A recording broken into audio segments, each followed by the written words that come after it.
안녕하세요. 한미장로교회 김민석 목사입니다. 여러분들과 함께 하나님의 인도하심을 받는 방법에 관해서 성경 공부를 진행해 왔었습니다. 2020년 12월에는 여러 교회 행사들이 있었고 또 새해 들어서도 또 여러 가지 상황들이 있어서 하다 보니까 성경 공부가 많이 빠졌습니다. 뭔가 그동안 우리가 뭘 공부했는지 아마 많은 분들이 좀 감감해 하실 것 같은데요. 하나님의 인도하심에 관한 성경 공부입니다. 우리가 크게 브리스 월키라고 하는 교수님의 책을 중심으로 해서 1부와 2부로 나누어서 공부를 했고요.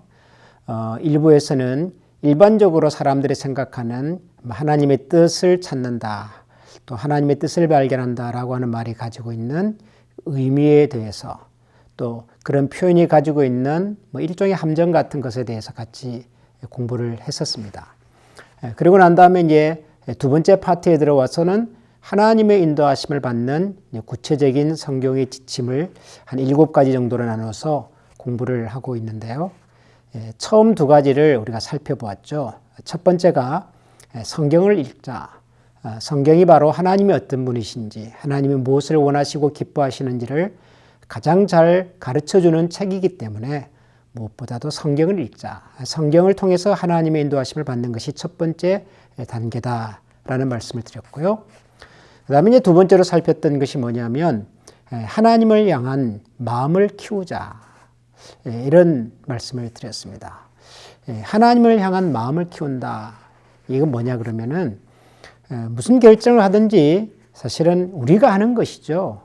또 우리가 한다고 할 때 우리가 어떤 결정을 내리는 시작이 우리의 마음입니다. 사람이 가지고 있는 마음과 소원 이런 것들이죠. 이것을 잘 활용하자는 것입니다. 하나님이 하늘에서 뭔가를 뚝 하고 이렇게 보여주는 그런 하나님의 인도하심이 이전에 하나님이 우리들의 마음에 무엇을 원하시고 무엇을 기뻐하시는지를 잘 들어보는 마음의 귀라 그럴까요? 이런 것들을 좀 잘 개발하자, 키우자 라는 말씀을 드렸습니다. 성경에도 보면 하나님께서는 우리에게 소원을 두고 우리의 마음에 소원을 두고 행하게 하신다. 이런 말씀도 있고요. 또 다른 성경에 보면은 여호와를 기뻐하라. 그가 네 마음의 소원을 이루어 주실 것이다. 이런 말씀도 있지요. 우리 마음의 소원을 이루어 주신다. 우리에게 소원을 두고 행하게 하신다.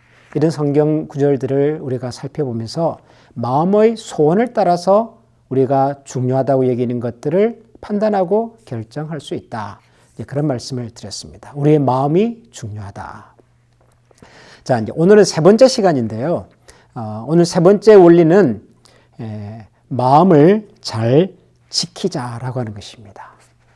이게 무슨 말인가 그러면은 하나님의 인도하심을 받기 위해서 두 번째 단계가 우리 마음의 소원을 잘 듣고 살펴서 분별하는 거다라는 말씀을 드렸는데, 문제는 뭐냐면 우리가 가지고 있는 마음의 소원이라고 하는 것이 이것이 정말 하나님의 인도하심이구나 라고 확신할 만큼 선하고 그리고 성경적인가에 대한 질문인 것이죠. 사람의 마음이라고 하는 것은 얼마나 변화가 많습니까? 또 사람의 마음이라고 하는 것은 근본적으로는 우리의 것이기 때문에 자연적으로 자기중심적으로 치우칠 가능성이 많습니다. 그러니까 내 마음의 소원이라고 하는 것이 하나님의 차원에서 하나님이 무엇을 기뻐하시고 원하신가라고 하는 것에 대한 고민 이전에 내가 뭘 좋아하고 내가 뭘 더 기뻐하고 나의 이기적인 생각 속에서부터 비롯될 수 있다는 거죠. 그럴 가능성이 있는 거죠. 우리가 아무리 신실한 크리스찬이라고 해도, 우리가 아무리 오래 하나님을 믿었던 사람이라 할지라도 우리가 가지고 있는 마음의 소원이라고 하는 것은 얼마든지 우리의 이기적이고 개인적인 관심과 욕심에 치우칠 가능성이 항상 있습니다.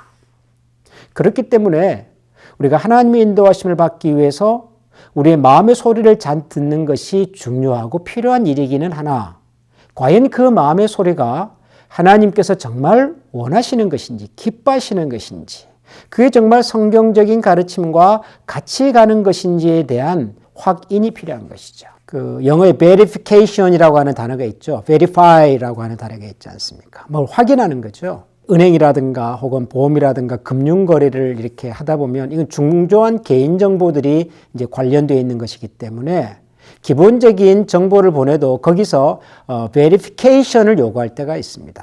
뭐 우리에게 휴대전화번호를 통해서 뭐 이렇게 verification 코드를 보내준다든지 아니면 본인만이 알 수 있는 어떤 질문, 어떤 정보를 한 번 더 물어본다든지 그렇게 해서 이 사람이 정말 본인이 맞는지를 확인하는 그런 과정들을 거칠 때가 있죠.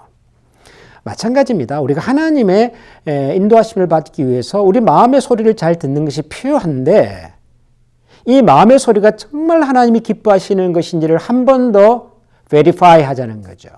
한 번 더 verification의 프로세스를 한번 거쳐보자는 거죠.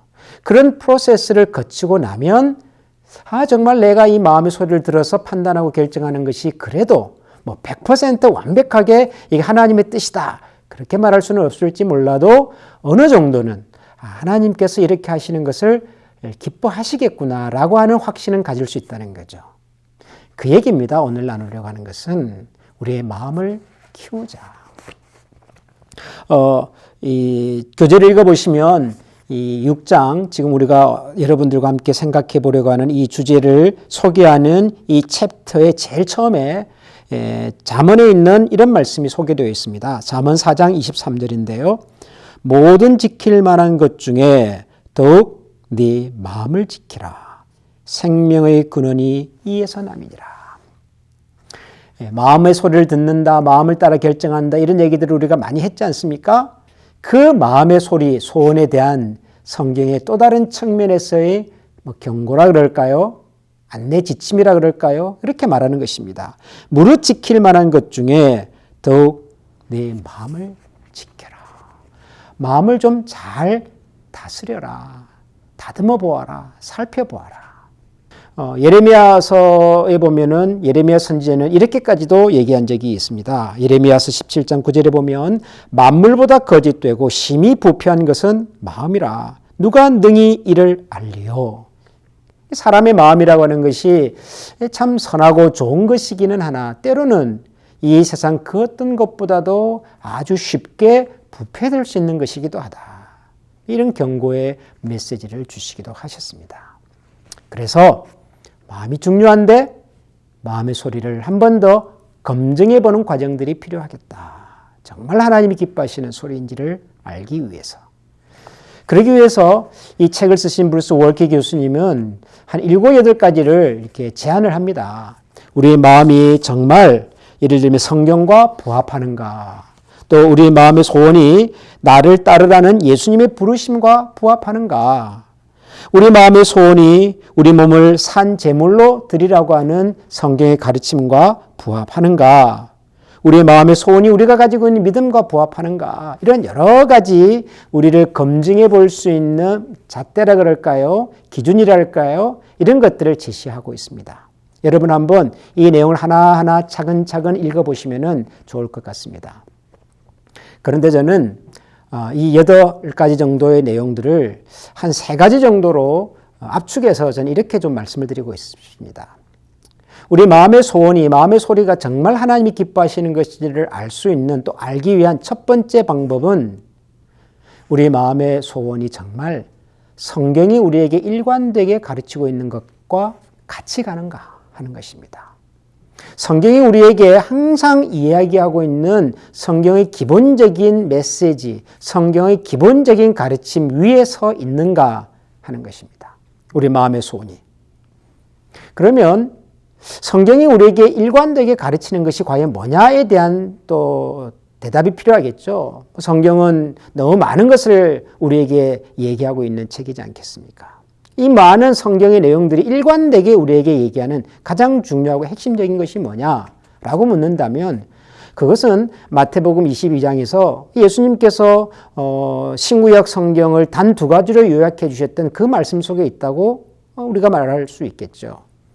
어떤 율법사의 질문에 예수님, 율법 중에서 가장 중요한 것이 뭡니까? 라는 질문에 대한 예수님의 대답이죠. 아마 여러분들도 다 잘 아실 겁니다. 예수님께서는 이렇게 말씀하시죠. 첫째는 내 마음과 목숨과 뜻을 다하여 주 너의 하나님을 사랑하라. 둘째는 이와 같은데 내 이웃을 내 몸과 같이 사랑하라.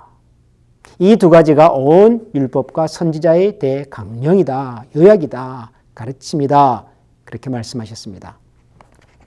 우리 한미장로교회에서는 신년 들어서 1월 한 달 동안 이 하나님의 사랑, 이웃에 대한 사랑을 가르쳐 주셨던 이 예수님의 말씀을 중심으로 해서 주일 설교를 전하고 있습니다. 지난주에는 하나님의 사랑, 하나님을 사랑하라고 하는 이 첫 번째 내용에 대하여 같이 좀 살폈습니다. 다음 주에는 예수님의 두 번째 가르침, 이웃을 사랑하라는 이 말씀에 관해서 생각해 보려고 합니다. 우리 한미교회 성도님들은 주일 설교를 이 성경 공부와 같이 겸해서 들으시면 또 묵상하시면 도움이 되리라고 생각을 합니다. 아무튼 성경의 가르침이 뭐냐라고 묻는다면 예수님이 그 가르침으로 설명할 수 있을 겁니다. 그런데 하나님을 사랑하라, 이웃을 사랑하라는 이 가르침도 사실 참 막연하지 않습니까?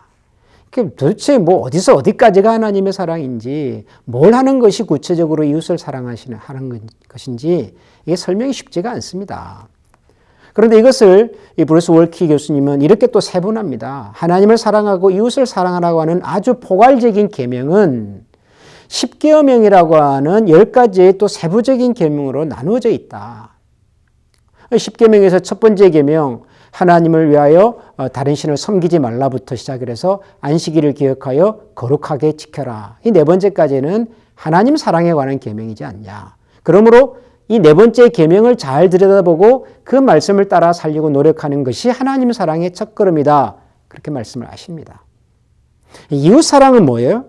그것은 10계명의 5번째부터 10계명에 나오는 내 이웃을 위하여 거짓말하지 말고 탐내지 말고 간음하지 말고 이런 여러 가지 것들을 잘 듣고 또 살펴 순종하면 그것이 결국 이웃 사랑의 첫 단계가 아니겠느냐. 그렇게 또 제안을 합니다. 그런데 그 말도 좀 또 막연해요. 10계명에서 말한 10가지의 계명도 굉장히 포괄적이지 않습니까? 예를 들어서 이웃을 위하여 거짓 증거하지 말아라. 거짓말 안 하죠. 우리가 습관적으로 악의적으로 우리가 거짓말 하겠습니까? 또 내 이웃의 것을 탐내지 말라. 대부분의 그리스도인들이 무슨 욕심을 내고 말이죠. 아무리 좋은 자동차를 타고 다닌다고 해서 나도 저도 자동차처럼 그런 생각을 많이 갖지는 않을 거라고요. 그러나 좀 더 구체적으로 들어가 보면 그 말씀을 실생활 속에서 적용할 수 있는 길들이 있을 거라는 거죠. 예를 들어서 브루스 월키 교수님은 이런 내용을 소개하고 있습니다. 그 10계명에서 이웃을 사랑하라고 하는 이 여러 가지 계명들에 관하여 잠언을 읽어보면 적어도 솔로몬은 좀 더 이것을 구체적으로 표현을 했다는 겁니다. 어떻게 표현했냐 그러면은 솔로몬은 살인하지 말라는 모세의 계명을 네 원수가 배고파하거든 음식을 먹이고 목말라 하거든 물을 마시게 하라는 말로 바꾸어 표현했다. 잠언 25장에 있는 말씀이죠. 살인하지 말라고 하는 말이 내가 적극적으로 저 사람의 목숨을 해치는 것도 되지만 가만 내버려 두면 그 사람이 여러 가지 이유 때문에 생명의 위협을 받을 수 있는 상황으로 가니 그런 상황을 미연에 방지하고 그런 상황에 들어가지 않도록 돕는 것도 살인하지 말라고 하는 하나님 말씀에 대한 적극적인 순종이라는 거죠. 그래서 네 원수가 배고파하거든 음식을 먹이고 목말라거든 물을 마시게 하라. 이것도 살인하지 말라라고 하는 10계명의 계명을 우리가 구체적으로 실천하는 하나의 방법이다 라고 설명을 합니다. 또 한 가지 더 있습니다. 10계명에 보면 간음하지 말라는 계명이 있죠. 7계명. 그 간음하지 말라는 계명은 그의 남편은 칭찬하기를 덕행 있는 여자가 많으나 그대는 모든 여자보다 뛰어나다 하느니라 라는 말로 바꾸었다는 거죠. 잠언 31장. 간음하지 말라는 것도 우리가 적극적으로 결혼 관계에 있지 않은 여성에 대하여 좀 이렇게 음란한 생각을 품고 그리고 법이 허용하지 않은 방법을 동원해서 그 사람의 의지와 반하는 어떤 폭력적인 방법으로 성적인 폭행을 이루는 것만이 아니라 이런 성적인 폭행, 성적인 문란함, 우리가 21세기 이 현대 문명을 살면서 너무도 많이 보고 듣는 이런 여러 종류의 성적인 범죄와 문란함의 핵심이 뭐냐 그러면은 하나님께서 세우신 가정의 원리와 질서가 깨어지기 때문 아니겠습니까? 하나님께서 지으신 남자와 여자로서의 고유한 존재와 가치와 존엄성이 무시되고 하나님께서 두 사람을 통하여 한 가정을 이루게 하셨던 결혼의 정신과 의미가 훼손되는 이런 문화 때문에 결국은 하나님께서 세우신 가정의 질서가 파괴가 되고 하나님께서 남자와 여자를 세우셔서 그들로 하여금 가정을 이루게 하시는 결혼의 정신이 파괴가 되고 그 속에서 성적인 문란함과 음란한 문화가 발전해 가면서 생기는 결과라는 거죠. 이 간음의 문제가. 그걸 미연에 방지할 수 있는 게 뭐겠습니까? 하나님이 세우신 가정의 순수함과 그리고 가정의 정결함을, 소중함을 다시 회복하는 것입니다. 남편이 아내를 존중하고 또 아내가 남편을 사랑하고 말이죠. 서로에 대한 약점과 부족함들을 배우자가 채워주려고 노력하고 나의 부족함과 나의 아픔을 서로 나누면서 함께 어우러져 갈 수 있는 결혼 공동체, 가정 공동체를 세우는 것이 간음하지 말라고 하는 하나님 말씀을 지키고 순종하는 어떻게 보면 좀 더 근원적인 방법일 수 있다는 거죠. 그래서 솔로몬은 간음하지 말라는 계명을 그의 남편은 칭찬하기를 덕행이 있는 여자가 많으나 그대는 모든 여자보다 뛰어나다. 옛날 솔로몬이 살던 시대에는 여성분들은 죄송한 표현이지만 지금처럼 남들과 동등한 대우를 받지 못했던 시절 아니었겠습니까? 그런 시절에조차도 남편이 아내를 바라보면서 그대는 그 어떤 여인보다도 그 어떤 덕행 있는 여자보다도 뛰어나고 고귀합니다. 아내를 혹은 남편을 인격적으로 존중하고 신뢰하고 사랑하는 모습들. 이게 견고해지면 간음하지 말라고 하는 이 하나님의 말씀을 이룰 수 있는, 순종할 수 있는 훨씬 더 자연스럽고 풍부한 환경들이 만들어지는 거겠죠. 도둑질하지 말라는 계명은 선한 눈을 가진 자는 복을 받으리니 이는 양식을 가난한 자에게 줌이니라. 우리가 뭐 도둑질할 일이 있겠습니까? 우리가 무슨 뭐 은행에 들어가서 남의 집에 들어가서 그 집에 물건을 가지고 오는 일을 하겠냔 말이죠, 우리가. 그럼 평생 도둑질하지 말라는 이 계명 나와 상관이 없나? 그렇게 생각해 볼 수도 있겠지만 솔로몬은 그렇게 설명을 했던 겁니다. 선한 눈을 가진 자는 복을 받으리니 이는 양식을 가난한 자에게 주는 것이다. 도둑질 왜 생길까요? 뭐 그 사람의 심성이 나빠서 생긴다. 그렇게 말해버리면 할 말이 없겠습니다만은 그 장발자니라고 하는 그런 소설 속의 주인공이 그 신부님의 은촛대를 훔칠 수밖에 없었던 상황은 그 어떤 절박한 상황에서부터 나오는 것 아니겠습니까? 내 인생이 아무리 노력을 해도 더 나아질 수 있는 가능성이 없다. 내가 아무리 노력을 해도 내가 행복하고 평안한 인생을 살 가능성과 기회가 없다. 만약에 우리가 그런 느낌을 가지고 산다면 우리에게 남는 것이 뭐겠습니까? 좌절 아니면 남의 것을 빼앗아 오는 것이다. 선한 눈을 가진 사람은 자기의 풍부한 양식을 가지고 가난한 사람들을 돕는다. 왜요? 가난한 사람들의 마음을 헤아리고 그들에게도 삶에 대한 희망을 불러넣어주고 그들이 노력하면 내 인생을 새롭게 변화시킬 수 있겠다고 하는 가능성을 열어줄 때 이 사회가 가지고 있는 구조적인 여러 가지 어두움의 문제들이 해결될 수 있겠더라는 거죠. 그래서 도둑질을 하지 말라는 이 계명을 솔로몬은 선한 눈을 가진 자는 복을 받으리니 이는 양식을 가난한 자에게 주는 것이다. 여러분 그렇게 생각을 해보면 하나님 외에 다른 신을 섬기지 말라는 첫 번째 계명부터 내 이웃에 대하여 거짓 증거하지 말라는 이 10계명의 마지막까지 우리가 구체적으로 실제적으로 다시 해석하고 적용해 볼 수 있는 여지는 굉장히 많습니다. 핵심이 뭐예요? 내가 지금 품고 있는 이 생각이 하나님께서 우리에게 근원적으로 가르치시는 성경의 가르침과 맥을 같이 하고 있는가? 이거 한 가지만 생각해 보자는 거죠. 뭐 예수님께서 나를 따르라고 하는 그분의 가르침과 부합하는가 이런 이제 내용도 있는데 그것도 마찬가지죠. 내 결정과 판단이 내 마음에 생긴 이 소원이 정말 예수 그리스도의 흔적을 가지고서 예수 그리스도를 본받아 살아야 되겠다고 하는 우리 그리스도인들이 가져야 될 가장 중요한 삶의 기준과 목표와 맥을 같이 하는 거냐.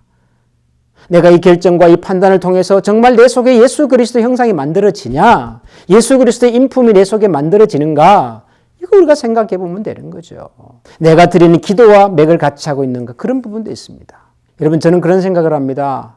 다른 거는 몰라도 적어도 우리의 기도만큼은 가장 진실하고 솔직한 우리의 생각이겠다. 저는 그렇게 생각을 합니다. 여러분, 기도는 누구 들으라고 하는 건 아니지 않습니까? 기도는 하나님과 나와의 은밀한 대화고 교제인데요. 정말 이 기도의 본질을 아는 사람이라면 천지를 지으시고 나를 잘 아시고 전지전능하신 하나님 앞에 앉아서 그분과 하는 대화라면 여러분, 그 기도의 내용은 적어도 정직하고 솔직한 대화이지 않겠습니까? 하나님을 모르거나 하나님을 무시하거나 살아계신 하나님을 믿지 않거나 인격적인 하나님의 간섭을 모르는 사람이 아닌 다음에야 정말 하나님이 살아계시고 그분과의 인격적인 만남이 기도라고 믿는 분이라면 적어도 기도하는 순간만큼은 저는 진실되고 정직한 우리 마음의 표현일 거라고 저는 생각을 합니다. 그러므로 그 기도의 내용과 내가 지금 하고자 하는 이 판단과 결정이 같이 가는 건지를 한번 살펴보라는 거죠. 평소에 우리가 기도를 통해서 하나님, 저를 하나님의 도구로 사용해 주십시오. 하나님의 은혜의 도구로 사용해 주십시오. 만약에 우리가 그렇게 기도했던 사람이라면, 그리고 그 기도가 정직한 나의 표현이라면, 우리가 뭔가를 결정하고 판단하고자 할 때 그 결정의 결과가 하나님께서 나를 그런 하나님의 은혜의 도구로 사용해 달라고 했던 기도와 맥을 같이 하는지 생각해 볼 수 있죠. 적어도 나는 아니까요. 내 중심을 내가 아니까. 마음을 지키라 무슨 얘기인지 여러분 아시겠죠. 우리 마음의 소원과 마음의 소리를 기도하며 들으십시다. 어거스틴은 이런 얘기를 했다고 합니다. 정말 당신이 하나님을 사랑한다면 원하는 것을 하십시오. 정말 우리가 하나님을 사랑한다면 내가 원하는 것을 하는 그것이 곧 하나님을 사랑하는 것이 될 것입니다. 라고 말했다는 거죠. 어거스틴이. 그 얘기입니다. 마음의 소원을 따라서 결정하십시오. 내가 뭘 원하는지, 내가 뭘 더 기뻐하는지, 내 마음이 어디를 향하는지를 잘 들어보시고 그 결정을 따라서 가보십시오. 괜찮습니다. 단 내 마음의 그 소원이 정말 하나님께서 기뻐하시는 것인지를 적어도 성경의 가르침을 통해서 한번 검증해 보시고요. 내가 평소에 하나님 앞에서 기도했던 내 기도의 여러 내용들과 맥을 같이 하고 있는 것인지를 한번 살펴보시고요. 정말 이런 판단과 결정을 통하여 내가 그렇게도 꿈꾸던 예수 그리스도의 사람이 되는 것, 예수 그리스도의 형상이 내 속에 만들어지는 것, 예수 그리스도의 친구로 내가 살아가는 것이 정말 내 삶 속에서 온전하게 이루어지는 것인지를 살펴보시면, 그러면 여러분들의 그 마음의 소원을 따라 내린 결정이 하나님께서 기뻐하시는 결정이 되리라고 믿습니다. 항상 우리가 성경 공부 마치고 난 다음에 적용을 위한 질문을 하나 하는데요. 이 교재, 이 챕터의 마지막에 있는 여러 질문 중에 저는 여러분들에게 이 질문을 소개해 드리고 싶습니다. 첫 번째 질문이네요. 최근에 선택한 일 중에 무엇이 좋았고 무엇이 나빴는가? 무엇을 기준으로 좋은 선택과 나쁜 선택을 구별하는가? 새해 들어서 여러분들이 아마 여러 결심들도 하시고 또 뭔가를 시작도 하셨을 겁니다. 그런데 최근에 내가 선택한 일 중에서 무엇이 좋았고 무엇이 나빴는가? 어떤 결정이 좋은 결정이고 어떤 결정이 좀 좋지 않은 결정인가? 여러분 한번 생각해 보시고요. 그럼 이게 좋았다, 나빴다라고 말하는 기준이 뭔가 하는 것이죠. 뭘 기준으로 해서 이 결정과 판단은 좋았어, 이 결정과 판단은 나빴어 라고 생각이 드는가라는 질문입니다. 구체적으로 하십시오. 다음 주까지. 기도하겠습니다. 하나님 감사합니다. 새해 들어서 우리가 다시 한번 하나님의 인도하심을 받는 성경의 가르침에 관하여 같이 마음을 나누고 있습니다. 성경을 먼저 읽어야 하고 또 하나님을 향한 마음을 키운 다음에 우리의 마음의 소원이 정말 하나님이 기뻐하시는 것인지를 검증해 보는 과정을 가져보려고 합니다. 하나님께서는 우리 가운데 소원을 두고 행하시며 또 하나님을 기뻐하면 하나님께서는 우리의 마음의 소원을 이루어 주신다고 말씀해 주셨으므로 우리 마음의 소원과 소리를 잘 듣겠습니다. 다만 이 소원이 우리 이기적인 혹은 죄악에 갇혀있는 그런 소원이 아니라 하나님께서 우리에게 가르쳐 주시는 그 성경의 가르침과 맥을 같이 하고 또한 예수 그리스도의 형상을 닮기를 원하는 그리스도의 형상이 우리에게 이루어지기를 소원하는 우리의 마음의 소원과 맥을 같이 하는지를 들여다보고 우리가 평소에 기도했던 우리의 기도의 고백과 맥을 같이 하는지를 살펴서 우리의 마음의 소원이 소리가 하나님께서 기뻐하시는 소리로 우리에게 전달되고 또 설명되고 우리의 길잡이가 될 수 있도록 도우시고 하나님이 인도하여 주옵소서. 예수님 이름으로 감사하며 기도합니다. 아멘.